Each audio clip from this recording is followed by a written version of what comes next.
Well, he's great at football, and he's certainly great at having a good time. I'm sure many of you have seen all the video from Rob Gronkowski's party cruise, but his partying ways have drawn a mix of reaction, particularly from other NFL players. Some have implied that there is a double standard when it comes to the Patriots tight end. Giants cornerback Prince Amukamara tweeted the Gronk cruise ship and a couple of eyeballs. And then Texans Charles James said, but if Cam had a cruise ship, ... never mind, meaning Cam Newton.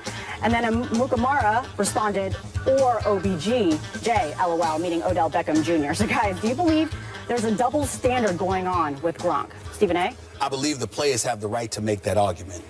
And what I also believe that's important to mention is that, let's be very, very clear here.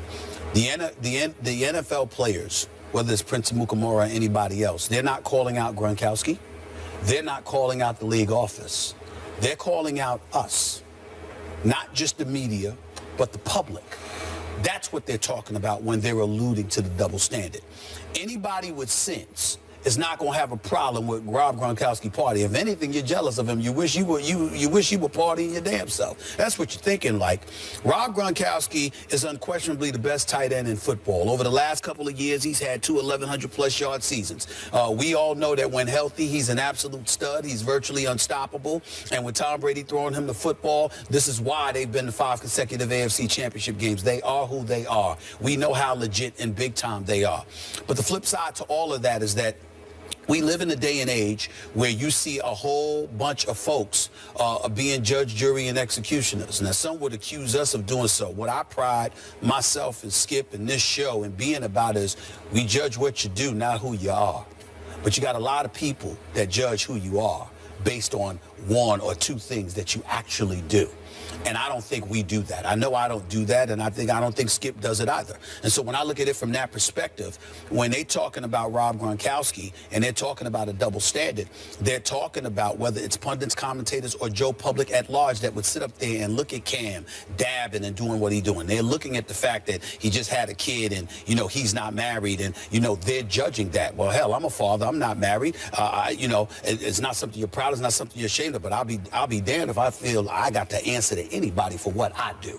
So Cam Newton doesn't have to answer to anybody for what he does. But there are a whole bunch of people out there who believe that, you know, they want to sit there and judge folks. And what happens is that it's not even the judging part that's bad. It's the inconsistency. If we live in a society where, listen, everybody's going to speak the same about a child molester, a rapist, a murderer, you know, any kind of a criminal, the feelings are consistent. But when it comes to the moral, you know, the moral authority out there, folks trying to be a moral authority, more often than not, it's inconsistent. With Cam, there's no crime involved, but you have some people who are going to judge him harshly. Whereas with Rob Gronkowski, you get away with it. Now they'll hide behind it. Well, it's not that he's black and Rob Gronkowski is not. It's that he's a quarterback and Rob Gronkowski's a tight end. Oh, please, stop it. We pick and choose who we want to judge and how harshly we want to judge them based on likability, based on how comfortable folks are with them, etc., etc. And with Rob Gronkowski, you're able to laugh everything off and dismiss it because A, he performs when he's on the field, and number two, he's young and he's partying, and most people think about what they were like when they were that age. And so because of it, they're laying off. But what they're missing out, again, is the inconsistency about what they feel. If they were consistent across the board, no matter who it was, right, then it would be different. Prince Amukamara and beyond, they're pointing out the inconsistency. Okay. Forgive me for this, but I'm going to put you on a little bit of a spot. Do you think that we, or the media, are giving Gronkowski a pass? What is your view of it? I have no problem with Gronkowski. I think that the media, by and large, doesn't have any problem with it. But I do believe they're giving them a pass in this respect. If it were Cam or someone they didn't like, right. and they saw them partying like that where you knew a little booze was going to be involved and all of this other stuff, he would definitely be judged more harshly than Rob Gronkowski is. Okay. Is it possible that some members of the white media are giving Gronkowski a pass because he's a big white lug of a tight end who parties hard and plays hard? Is that sort of how he gets off? It's like it's okay because that's just who he is, right? Sure, but my response to that, Skip, is this. You could be absolutely right.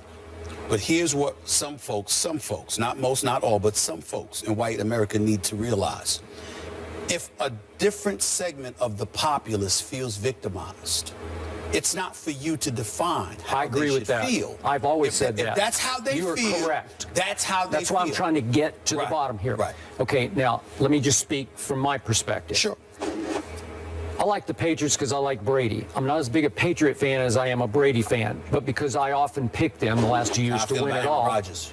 Yeah, that's true. Yeah. So I'm going to root for them, and I'm going to find every reason to criticize Gronkowski for what I think is maybe dangerous or almost daredevil-like behavior as far as his dancing goes.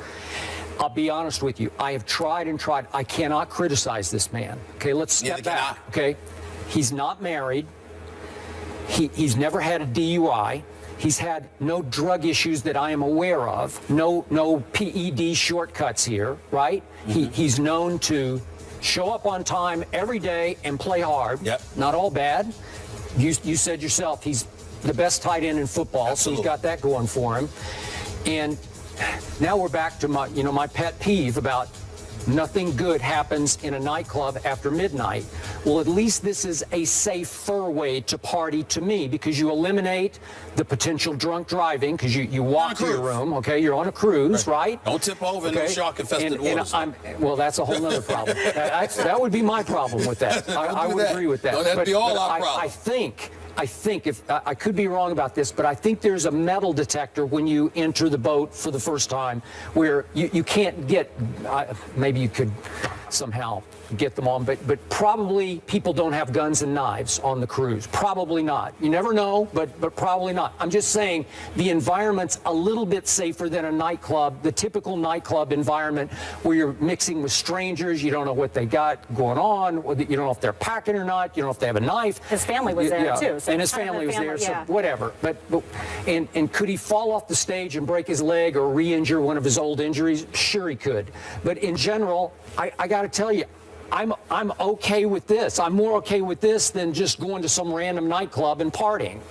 So in this case, we're talking about the tight end. We're not talking about the franchise quarterback. That's a whole different ball game. If you are the face of the franchise, yeah, you're going to be under a more critical microscope than the tight end's going to be under. Is that fair? And that's Tom Brady or Aaron Rodgers or Peyton Manning, whoever it is. You are representing the franchise. So you're going to be held more accountable than the big lug of a tight end is going to be held. Here's what I don't like about this subject. I totally support Rob Gronkowski. I have no issue with anything that he's doing. But that's looking at it in a vacuum based on him. What you also have to look at is the fact that one could argue that he is he's almost as much of a face of the franchise as Tom Brady because without him, they never win. Okay, because he's that important. That's fair. He's that. But he's not the leader of the franchise. I understand in that, fact, he's known as more of a follower than a leader. Yeah, because you have Brady. But the point that I'm trying to make to you is that he's just as pivotal, just as important to the success of the franchise. And so when you consider that, the attitude that folks have, that's just Gronk being Gronk. Mm-hmm. It's an attitude that's accorded to the privileged few. Mm-hmm. And when a Prince Mukamara or anybody else steps up and says something about it, what they're highlighting is that the privileged few usually ain't one of us. And so now it resonates. Okay. And to elocute my point or to accentuate my point even more, Skip, remember that time years ago when Don Imus got himself into trouble? My argument was, hey, all you got to do is apologize. You might not have known you offended folks. It was a joke. Okay. But now that you know you offended folks, bam, correct it, move forward. Rush Limbaugh when he worked here, same thing. It's not that if you intended to offend, if you didn't intend to offend folks, once it's been presented to you that you have offended folks, speak on it, apologize, move forward. Stuff like that. Chip Kelly, to a lesser degree. Riley Cooper scandal. Well, it's just a level of sensitivity that you're willing to show so people will know that you're sensitive to what they feel.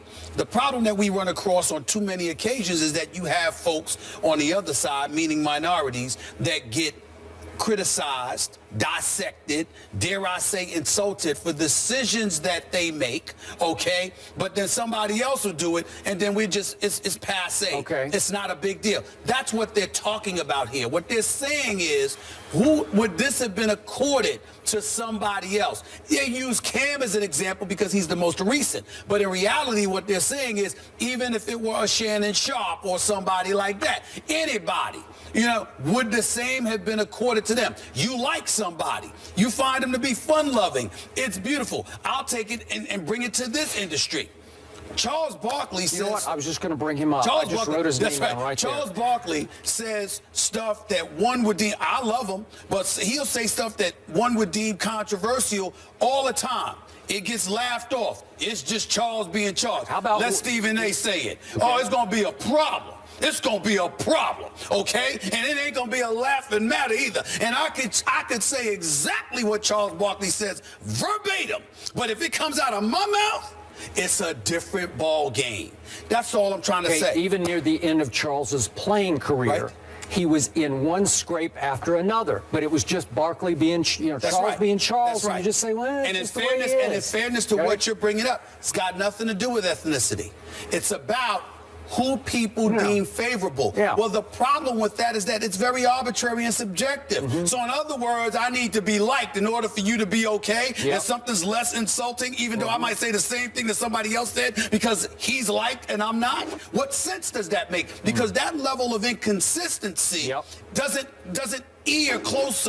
move closer to a meritocracy. It moves closer to subjectivity, which rarely works in our favor. That's what they're pointing to, which is why they see something like Gronkowski and they have a real problem with it. Heck, Charles Barkley, to finish this off, has spoken about wanting to be the governor of Alabama, running for governor, and after all he did is gambling issues, people would still say, yeah, okay, I'll vote for him. Right? Listen, man, that's my man. I love Charles Barkley, but I wouldn't vote for him for the governor. Okay, all right. He knows that. Fine. He knows that. All right. Now, I love him, but I ain't vote for him for the governor of Alabama. Back to Cam. Criticism or over-criticism. We got pre-Super Bowl criticism of Cam, and then we got post-Super Bowl. Pre-Super Bowl, I hang in there with what I kept telling you as we were in San Francisco leading up to the game. I felt like it was a little exaggerated that because one woman wrote one letter from Nashville, Tennessee to the Charlotte Observer, and it ran, and then she apologized for it, and she was mostly offended because her daughter was offended by Panther fans sitting in the end zone of a Titans game, and that they seemed to be empowered by Cam's longer celebration after the clinching touchdown, and they all started taunting Titans fans in the end zone, including her 9-year-old daughter. So she writes a letter to the editor. It's one of those don't hit send, use your 24-hour rule. You should just wait for a day, calm down a little bit. She did calm down, and then she wrote an apology. So my point is, off that one letter, all of a sudden, white America hated Cam Newton, and I couldn't get that. I just didn't. I didn't sense it. But I've repeatedly stated to you, you don't know what emails he's received. Okay, I don't know what emails. What he would see on Twitter? I'm saying to you that what he has endured as Cam Newton, you don't know. You couldn't possibly know. Skip, you work with me every day. You might see something on Twitter. Yep. I'm called the N-word every day.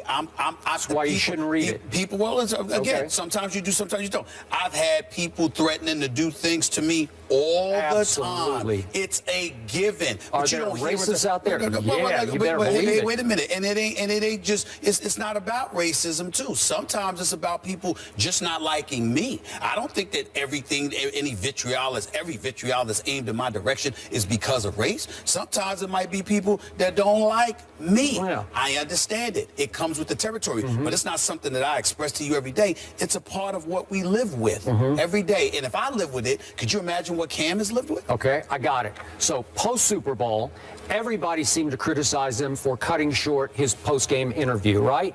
You had some issue with it. That's the only issue I have. I didn't even have a big issue with it. That's the only issue I have with it. But that my was only issue was that he didn't dabbing try to go for the fumble at the end of the 4 minutes left. The issue, and for me, the issue was the post-game, and this is important to say. Hold on, Prim, everybody. This is important to say. The reason why the interview, walking away from the interview mattered, and that was the only thing that mattered to me, is because you were dabbing and dancing all year long.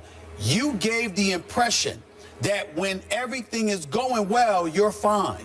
But when it's not going well, you can't handle it. So guess what? The maturation process that his daddy alluded to and everybody close to him, well, was it maturation or was it just that you were 15-1 and we never had any evidence to see where the maturation process had really gone because you were too busy winning? Who don't know how to act when they win? Okay, so that's the point that I'm trying to make. So now, instead of ending the year on a high note, league MVP, Super Bowl appearance, all of this other stuff, you have now forced us to backtrack into what you were before your season, before the season. Now we have to look at everything that you were and then watch you this upcoming year and wait for you to lose before we could see whether that maturation process was real or not. All because you got up and walked away, when if you had just sat there for a few more minutes, we could have celebrated you all off season. That was my issue. Okay. Got it. So we got actually a tweet from Deion Sanders, and he says, players that make plays get away with things others can't regardless of their ethnicity. Wow. He was tweeting at us, #truth. So thank you very much for that. So we'll finish up that discussion. Moving on to the NBA.